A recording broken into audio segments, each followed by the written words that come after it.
Okay, it's time to check another part of OMSI 2, and this time I'm inside the editor where you can make your own streets, bus lines and stuff. And again, it's not very easy. It's not much logic behind everything, and you don't get much help. Most of the people who are working with these the so-called tutorials are either talking in German and very fast, not even I can keep up with them, or if they are talking in English, they actually don't give you any tutorial. They just tell you how to do, not why or how it goes there and stuff.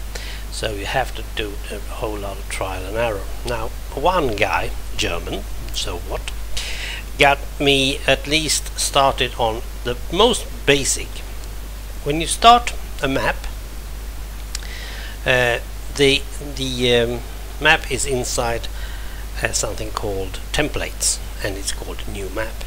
You have to rename it, and you have to save it at least as soon as you have put it inside OMSI 2 editor, because it's an OMSI map. It's the template from the OMSI, not the OMSI 2 or OMSI 1.5. That's the first thing you need to do, and then it's saving inside the other format. It's a different format, but still it can load it, but it can't save it, so you have to save it first.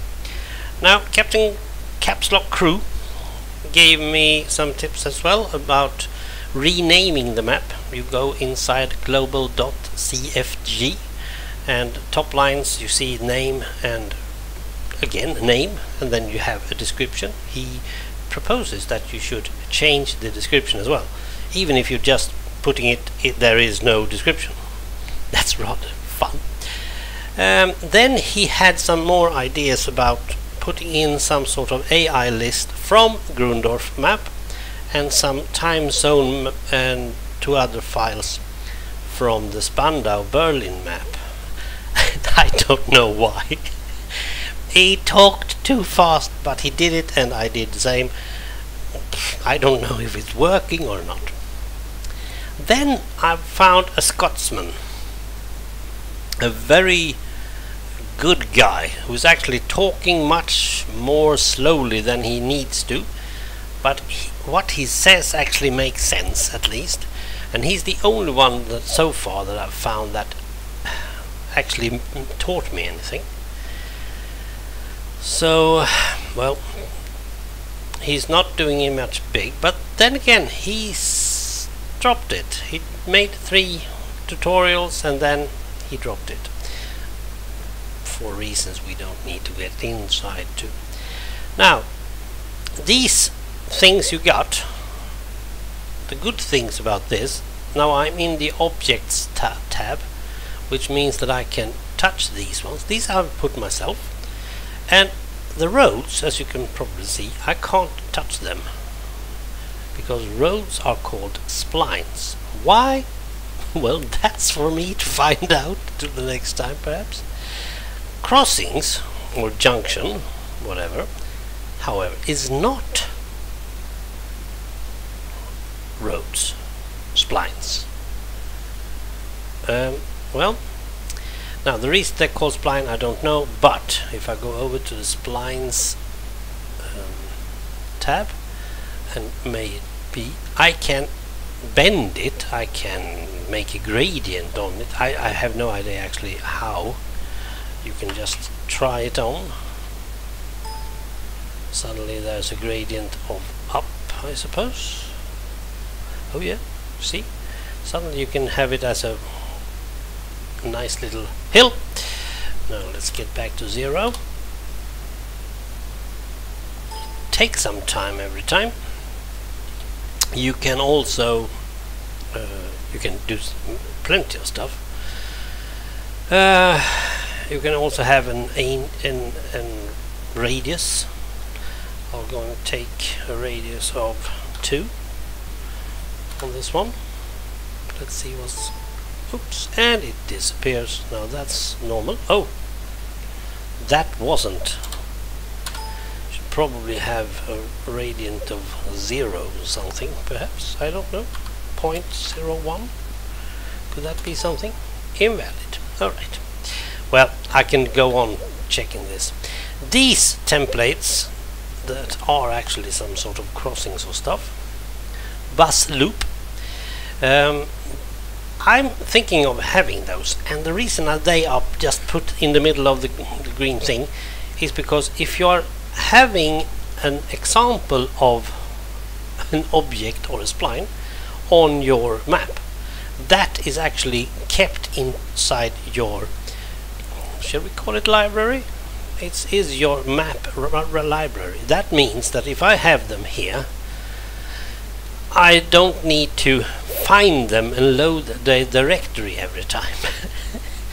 Now I just point on that one, I see which it is, bus loop Erzgebirgsweg, and it's the links, the left.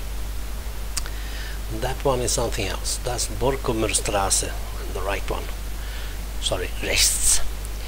So that's one way of keeping them, because if you are not keeping them, or if you just start a new one, you don't have nothing. You have no objects, you have no splines, you have nothing. Perhaps you have, not totally sure, but you might have some sort of terrain you can use. Yes, there is grass, that's what you see there, and there's something else. So there isn't much, I must say, to start with. And a very funny thing, when you start loading these .sco files, you load one in a directory and the rest of the directory follows, gets inside your directory. Alas, now you have to open each and every object to see what it is. Can you use it in any plan, form or way? Then keep it on your map. Never mind if it's on the correct place, just put it there. Besides, because then you don't have to find it every time. That's one way of putting it.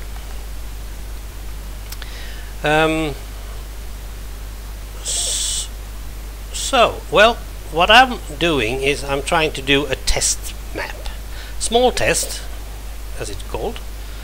And I have a bit of a problem with both having the editor and Fraps. So what I'm trying to do is just making a road going around, and hopefully I can just make, if I can make a bus go around here, you have to have an entry point and stuff, and I haven't found those one either. I'll get back to you on that. You can have lots of stuff, of course, but this is what I have so far, and it's not easy. This is something you need to put a lot of work into, I can tell you that, in order to get to it. So any guys who has made a map that is drivable, sorry, I'm envy of you. You have made a whole deal, I suppose. And well, perhaps I can understand why you don't talk about it and don't help anyone else. Right, channel number 5. It's about the editor. I don't know. I'll try and get back to it somehow.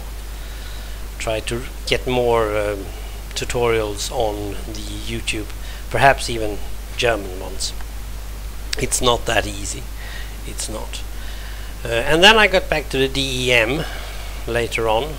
It's a system where you can make put a background on top of this green grassy thing, and you can use that as a template for making the real life. You just make the 3D version of that template or something like that. Suddenly I feel like I'm sounding, yes, I know what I'm talking about. No, I'm not. Right. Okay, 6th of January 2014. I'm in my 3rd week of this map, this game.